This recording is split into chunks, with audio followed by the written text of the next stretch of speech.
ناظرین السلام علیکم. وی ٹاک میں میں اور وسیم عباسی ایک دفعہ پھر آپ کی خدمت میں حاضر ہیں اور بہت سارے ایشوز ہیں ملک کی سیاست میں. زیادہ تر کا تعلق سوشل میڈیا سے ہے, چاہے اس کا تعلق فائر وال سے ہو, چاہے اس کا تعلق عظمہ بخاری کے ساتھ جو واقعہ ہوا, چاہے جو غریدہ فاروقی کے خلاف بہتان لگایا گیا اس سے ہو, یا کوئی اور بڑی غلیظ قسم کی campaign who. Social media bone of contention آج کل بنا ہوا ہے. کچھ عرصے پہلے یہ بڑی طاقتور چیز سمجھا جا رہا تھا, بیانیے کی قوت اس کے کہا جا رہا تھا. اب فائر والیں لگائی جا رہی ہیں. یہ وسیم صاحب, فائر وال بیانیے کی کمزوری کی وجہ سے لگائی جا رہی ہے؟ بالکل میں سمجھتا ہوں کہ دیکھیں, یہ تو کسی کو اب شک نہیں رہنا چاہیے کہ بیانیے کی جنگ میں نہ اسٹیبلشمنٹ پی ٹی آئی کا مقابلہ کر سکی ہے اور نہ نون لیگ اس کا مقابلہ کر سکی ہے. کوئی اس کو پسند کرے یا ناپسند کرے, مگر اب یہ حل نکالا جا رہا ہے. اور لیکن یہ بات پاکستان کے لیے پیکولر نہیں ہے کہ یعنی صرف پاکستان کا مسئلہ نہیں ہے. یہ مسئلہ تو 2016 کے الیکشن میں ٹرمپ صاحب کو بھی پیش آیا, یعنی امریکہ کو بھی پیش آیا. ٹرمپ تو بینیفیشری تھے اس کے, تو وہاں پر بھی یہ کہا گیا کہ جی فیک نیوز, رشین مداخلت, ان سب کی وجہ سے ٹرمپ الیکشن جیت گئے اور مینیپولیٹ کیا گیا الیکٹوریٹ کو, لوگوں کو مینیپولیٹ کیا گیا, ان کی سوچ پہ اثر انداز ہوا گیا فیک نیوز کے ذریعے. تو یہ ایک ایسا ایشو ہے جس سے پوری دنیا پریشان ہے. فیکٹ چیکنگ کی آرگنائزیشن بنی جب سے ٹرمپ بنے, کیونکہ کیسے ایک ایسا شخص صدر بن گیا جو اتنے تنگ نظرانہ خیالات کا ہے, جو امریکہ کی بیسک آئیڈیالوجی کے خلاف ہے کہ لینڈ آف اپرچونٹی ہے, امیگریشن کی سرزمین ہے, سب کے لیے اوپن ہے.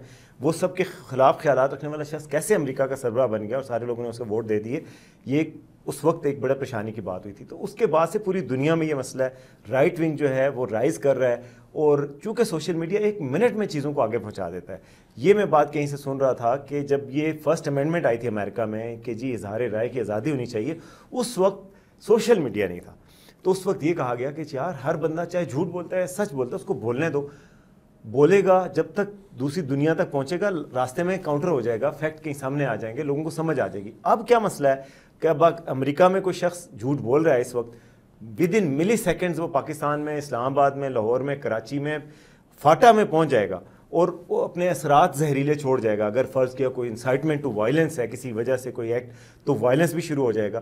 یہ خطرہ ہے. یہ ذرا تھوڑا سا ساتھ ساتھ یہ بھی سمجھاتے رہے, آپ تو امریکہ سے کم نیچے بات ہی نہیں کرتے کہ ہمارے ہاں یہ جو فائر وال لگ رہی ہے کتنا خرچہ کر رہے ہیں, یہ اس سے کیا ہوگا, وہ ملک کس طرح کام کرے گا. 18 سے 20 ارب روپے کا ٹینڈر جاری کیا گیا 30 ارب میں نے سنا ہے. ہاں چلیں 20-30 ارب جتنے بھی ہے, اربوں کا ہمیں کیا پتا, ہم تو لاکھوں کی بات کرتے ہیں, کرنے والے لوگ ہیں. آپ کروڑوں اربوں کی تو بات آپ کو زیادہ سمجھ آتی ہوگی, مگر میں یہی کہہ سکتا ہوں اچھا جی کہ تو میں یہ کہہ سکتا ہوں جتنے بھی پیسے لگ گئے, اینڈ رزلٹ کیا ہے کہ میں ابھی جا کے باہر اپلیکیشن کوئی بھی کھولتا ہوں, میرا موبائل نہیں چل رہا, کوئی اپلیکیشن نہیں کھل رہی. آپ اگر گھر میں بیٹھے وائی فائی پہ ہیں تو پھر آپ کا کام صحیح کر رہا ہے انٹرنیٹ, باہر آپ کا کام نہیں کر رہا. تو اس وقت لوگ اس بات سے بہت تنگ ہیں.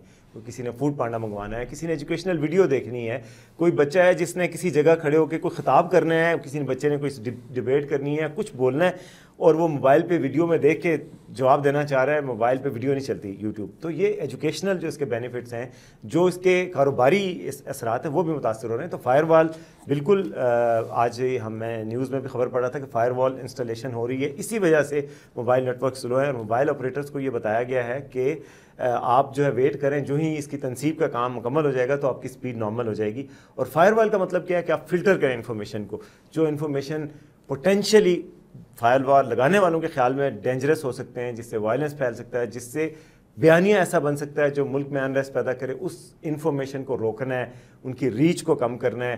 اور ہر اپلیکیشن پہ یہ لاگو ہوگی, چاہے ٹویٹر ہو, چاہے ٹک ٹاک ہو, چاہے انسٹاگرام ہو. تو وہ ان میں اس طرح کی انفارمیشن کے فلو کو روکنا ہے جو کہ پوٹینشلی ڈیوسٹیٹنگ ہو سکتا ہے ملک کے لیے. لیکن مسئلہ یہ ہے کہ یہ دیکھیں, یہ 30 بلین میں نے سنا ہے, شاید میری انفارمیشن درست نہ ہو, 30 بلین کا پروجیکٹ ہے روپیز. اور یہ اگر یہ جو ہے نا سوشل میڈیا کو کرب کرنے کے لیے, ظاہر ہے اس میں اگر گالیاں صرف صحافیوں کو, سیاستدانوں کو پڑ رہی ہوتی تو کبھی فائر وال نہ لگتی. لیکن اب گالیاں کا رخ تھوڑا سا بدل رہا ہے. اس وجہ سے فائر وال جیسے صحافیوں کو تو گالیاں سے 2014 سے پڑ رہی ہیں. ہاں اس وقت کبھی کسی نے فائر وال کا نہیں سوچا. گالیاں سائڈ سے آ رہی تھیں. ہاں سیاستدانوں کو کب سے گالیاں پڑ رہی ہیں, اور گالیاں پہ بہت زیادہ خوش ہونے والے لوگ بھی یہاں پر موجود تھے, تب کسی نے فائر وال نہیں لگائی.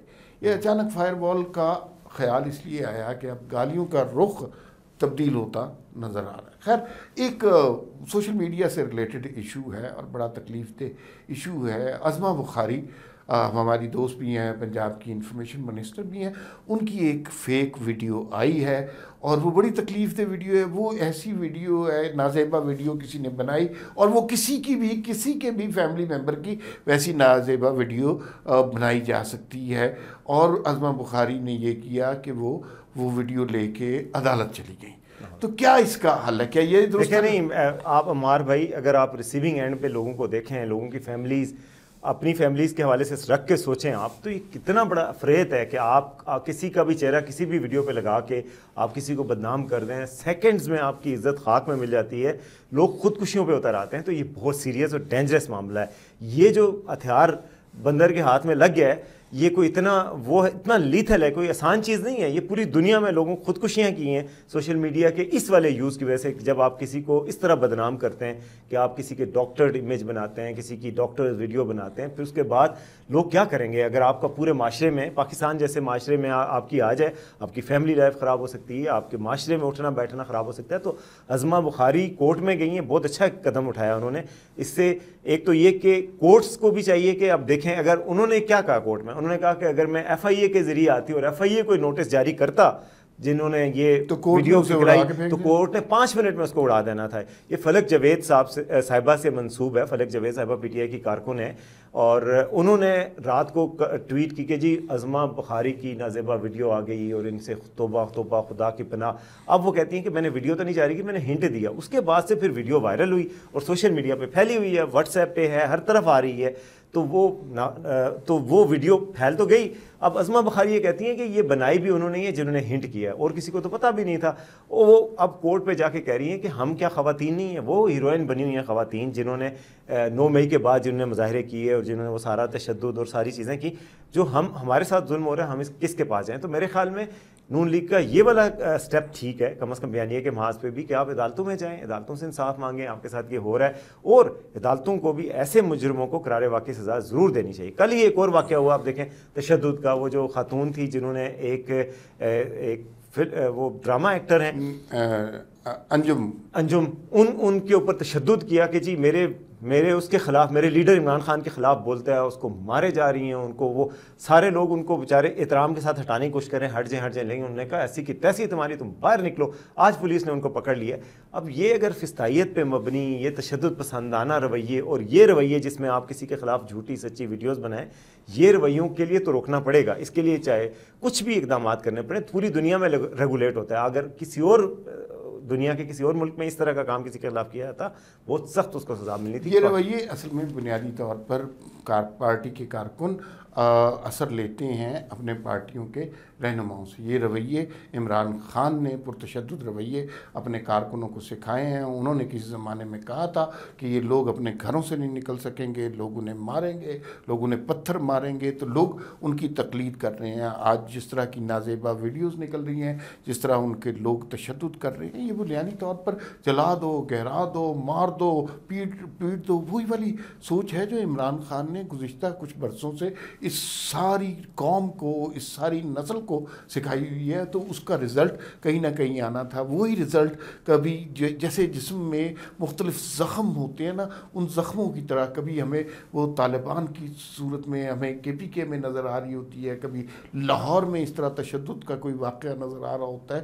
تو یہ ایک طرح سے جسم میں زہر کی طرح پھیل گئی ہے, اور اس سے آہستہ آہستہ ہی اس سے نکلنا پڑے گا. یہ ایک دم نہیں نکل سکتا. عمران خان نے جو سوچ لوگوں کے ذہنوں میں دی ہے, جب عدالتوں میں وہ خود جاتے ہیں تو وہ اس سے بالکل مختلف ہو جاتے ہیں. آج بھی دیکھیں انہوں نے عدالت میں لاہور ہائی کورٹ میں ایک درخواست دائر کی گئی ان کی طرف سے کہ جی مجھے فوج کے حوالے نہ کیا. اچھا یہ ایک منٹ یہاں رک جائے, مجھے بڑی حیرت ہوئی. عمران خان صاحب کا یہ بیان آیا کہ انہوں نے کہا کہ مجھے فوج کے حوالے نہ کیا جائے. عمران خان کو تو چاہیے تھا کہ وہ کہیں کہ وہ انہیں فوج کے حوالے کیا جائے, اس لیے کہ ان کی ساری زندگی, ساری سیاست فوج کے تابع رہی ہے. وہ جنرل حمید کے سرپرستی میں انہوں نے سیاست کو سیکھا، ظہیر الاسلام کے تحت انہوں نے جلسے کرائے، دھرنے کرائے، جنرل پاشا کے تحت انہوں نے اپنی سیاست کو آگے بڑھایا، اور جناب وہ آپ دیکھیے جنرل باجوہ کے ذریعے وہ حکومت میں آئے۔ تو یہ سارے جرنیل ہیں جن کے ذریعے وہ سارے حکومت میں آئے۔ پھر جب وہ مخالفت پہ آئے تب بھی سیاستدانوں سے نہیں بات کی انہوں نے، تب بھی وہ جرنیلوں سے ہی بات کر رہے، جنرل باجوہ کے خلاف ہی لگے رہے جو ان کے سب سے بڑے محسن تھے۔ اب بھی میں آپ کو بتاؤں کہ موجودہ آرمی چیف کے وہ ایک اشارے کے منتظر ہیں، وہ کسی سیاستدان سے بات نہیں کرتے، حالانکہ ان کی بچت اس وقت یہی ہے کہ وہ Asif Zardari P M L N People's Party سے، جے یو آئی سے، اے این پی سے، ایم کیو ایم سے مذاکرات کریں۔ یہ لانگ ٹرم میں پی ٹی آئی کی بچت یہی ہے، لیکن عمران خان پھر غلطی کر رہے ہیں کہ وہ چاہ رہے ہیں کہ ان کو اسٹیبلشمنٹ کی طرف سے ایک اشارہ ملے کہ اسٹیبلشمنٹ انہیں دوبارہ گود میں بٹھا لے۔ تو مجھے بڑی حیرت ہوئی ہے کہ جس شخص کا سارا کریئر فوج کے تابع رہا ہے، جس سب کا سارا کریئر فوج کی خوشنودی میں گزرا ہے، وہ کیوں نہیں چاہتا کہ اس کا مقدمہ فوج کی عدالتوں میں ہو؟ بڑی حیرت کی بات ہے۔ اچھا، ایک اور جو آج کی اہم ڈیولپمنٹ ہے، وہ گورنمنٹ نے فیصلہ کیا ہے کہ جی آئل کی جو پرائسز ہیں پیٹرول کی، وہ ڈی ریگولیٹ کی جائیں۔ پہلے یہ ہوتا ہے کہ آپ کو پتہ 15 دن بعد اوگرا کی سمری جاتی ہے، پھر پرائم منسٹر اپروول دیتا ہے، پھر ہمیں اعلان کیا جاتا ہے حکومت کی طرف سے، فائنانس منسٹری کی طرف سے ایک نوٹیفیکیشن آتا ہے۔ اس نوٹیفیکیشن میں ہوتا ہے کہ جی پیٹرول کی قیمتیں برقرار رکھی گئی ہیں، بڑھا دی گئی ہیں یا کم کر دی گئی ہیں فلاں فلاں روپے۔ اس پہ جو ہے ہمیشہ لوگ جو ہے اتاب کا نشانہ گورنمنٹ بنتی ہے۔ اب گورنمنٹ نے شاید سمجھداری کا کچھ مظاہرہ کرتے ہوئے یہ فیصلہ کیا کہ جی قیمتیں جو ہے وہ کمپنیاں خود اپنی کریں، کہ جی باہر سے امپورٹ کیا جتنے کا ان کو پڑا اس حساب سے جتنا سوٹ کیا، جتنا منافع انہیں رکھنا ہے رکھیں اور بیچ دیں۔ باہر کے ملکوں میں یہ ہوتا ہے کہ آپ دیکھیں مثال کے طور پہ پاکستان میں پی ایس او ہے، شیل ہے، گو پیٹرول ہے، تو اب یہ گو پیٹرول اپنا ریٹ رکھ لے پیٹرول کا، تھوڑا منافع رکھ کے بیچنا چاہے تو بیچ لے، پی ایس او اپنا ریٹ رکھے تو بیچ لے، تو یہ ہوگا۔ اس سٹیپ کو کیسے دیکھتے ہیں؟ اس میں بعض اوقات یہ نقصان ہوتا ہے کہ بعض اوقات چونکہ پاکستان میں پیٹرول بیچنے والی کمپنیاں کم ہیں، کارٹلز بن جاتے ہیں، بڑی بڑی کمپنیاں اگر 4-5 ہی کمپنیاں ہیں وہ اکٹھی ہو جاتی ہیں، وہ پیٹرول کی پرائس ایب نارمل پروفٹ کمانے لگ جاتی ہیں، پیٹرول کی پرائس ایب نارمل رکھ لیتی ہیں، تو پھر غریب آدمی کچھ نہیں کر سکتا۔ اس وقت وہ اوگرا کو یاد کریں گے، تو اس سے بچنا چاہیے، لیکن کارٹلائزیشن سے بچنا چاہیے، لیکن مارکیٹ میں ڈیمانڈ سپلائی کا کمپٹیشن ہمیشہ اچھا ہوتا ہے، تو وہ اپر کیپ رکھ دینا چاہیے گورنمنٹ کو کہ اس سے اوپر نہ جائے، اس سے اوپر نہیں ہونا چاہیے۔ آج کے لیے اتنا ہی، پھر ملاقات ہوگی، اللہ حافظ۔